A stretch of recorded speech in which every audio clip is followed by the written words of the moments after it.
Hello everyone. Today we're exploring three key shapes in mathematics: lines, parabolas, and hyperbolas. These are called conic sections, shapes you get by slicing a cone in different ways. A line is the simplest, perfectly straight, infinite in both directions and never changing. A parabola is a U-shaped curve like the path of a ball thrown in the air, always curving and symmetrical. Its unique property: every point is equally distant from a fixed point, focus, and a line, directrix. A hyperbola is two mirrored curves opening away from each other, each approaching but never touching their guidelines, called asymptotes. Hyperbolas are defined by distances from two fixed points called foci.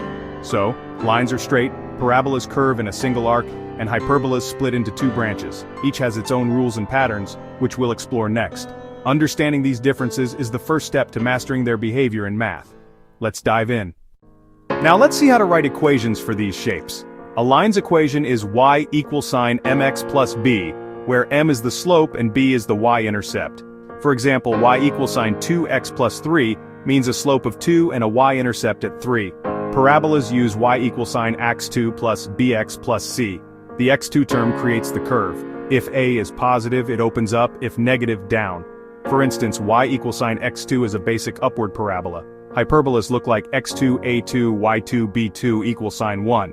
The minus sign splits the graph into two branches. If y2 comes first, the branches open up and down instead. The a and b values help set the shape and position. So lines have no exponents, parabolas have one squared variable, and hyperbolas have both variables squared and subtracted. By checking the equation, you can quickly tell which shape you're dealing with. That's the power of algebraic form. Let's graph these shapes and spot them in real life. For a line, plot the y-intercept, then use the slope to find another point and draw a straight line through both. For a parabola, find the vertex using x equals sine b slash 2a, plot it, then pick points on either side and connect them in a smooth U-shape. If a is positive, it opens up; if negative, down. For a hyperbola, find the vertices on the axis, sketch a rectangle using a and b, draw the asymptotes through the corners, and sketch the two branches curving toward the asymptotes. Lines are everywhere: roads, building edges, and beams of light. Parabolas show up in satellite dishes, car headlights, and suspension bridge cables. Hyperbolas appear in cooling towers and the paths of some comets. These shapes aren't just math, they're part of the world around us. Recognizing them helps you connect math to real life. Practice graphing to see how equations become visual patterns. The more you draw, the more familiar they'll feel. Let's compare them side by side. Let's review. Lines are straight with constant slope and linear equations. Parabolas are single U-shaped curves with one squared variable.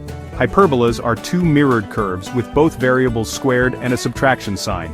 Their equations directly shape their graphs.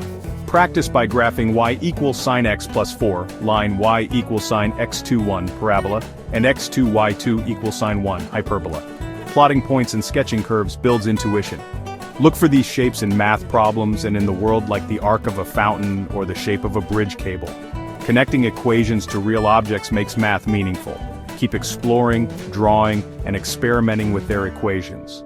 The more you practice, the more natural these concepts become. Happy learning!